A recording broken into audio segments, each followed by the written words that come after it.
பெருமானார் சொன்ன ஒரு துவா, கண்ணாடி பார்க்குறோம்ல, கண்ணாடி பார்க்குறப்போ ஒரு துவா செய்யணுமா. அல்லாஹும்ம ஹஸ்ஸின் குல்கி கமா ஹஸ்ஸன் த கல்கி, யா அல்லாஹ் என் கோலத்தை நீ அழகாக்கினாய். நான் சொல்லணும், நீங்க சொல்லணும், பேரழகி சொல்லணும். நம்ம சொல்லுவோம் பாருங்க, இவ்வளவு பங்கரையா இருக்கிறாங்களே, அவங்களும் கண்ணாடி பார்த்துட்டு சொல்லுவாங்க, யா அல்லாஹ் என் கோலத்தை அழகாக்கியதை போல்.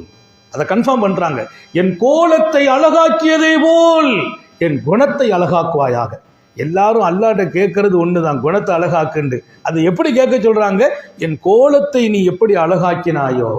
எல்லாரும் ஞாபகம் வச்சுக்கணும், கண்ணாடியை பார்க்கிற போது சக்திக்கு மீறி அந்த துவா வெளியாயிரணும். என் கோலத்தை அழகாக்கியதை போல் என் குணத்தை அழகாக்குவாயாக. ஒவ்வொரு முறையும் கண்ணாடி பார்த்து இந்த துவா ஓதிட்ட வைங்களேன், உங்க குணம் உலகமே போற்றும் குணமாக மாறிடும்.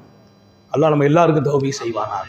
அப்படியானால் அழகில்லேன்று ஒருத்தரை நான் சொல்றேன், அவர் கண்ணாடியில போய் சொல்வார், என்னை நீ அழகாக்கியதை போல். எப்படி?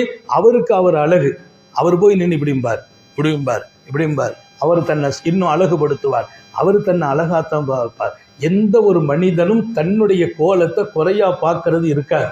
பெருமானார் சொல்றாங்க, எல்லோரும் சொல்ல வேண்டும், என் கோலத்தை அழகாக்கினாயே ரப்பே, அதே போல் என் குணத்தை அழகாக்க வேண்டும். ஏன்னா அல்லாஹ் அஹ்ஸனுல் காலிகீன், படைத்தவர்களில் அழகானவன். அவன் படைத்த படைப்பையும் அழகாக படைத்தான்.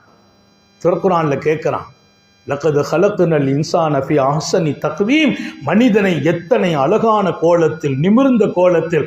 நம்மை மாதிரி துன்யாவில் எந்த படைப்பையும் படைக்கல. நமக்கு கொடுத்த அழகு, வலக்கது கர்ரம்னா பனி ஆதம், மனிதனை ரொம்ப சங்கையாகவே நாம் வைத்திருக்கிறோம்ங்கிறான். அல்லாஹ் அதற்கெல்லாம் நன்றியோடு வாழ செய்வானா. இலியாஸ்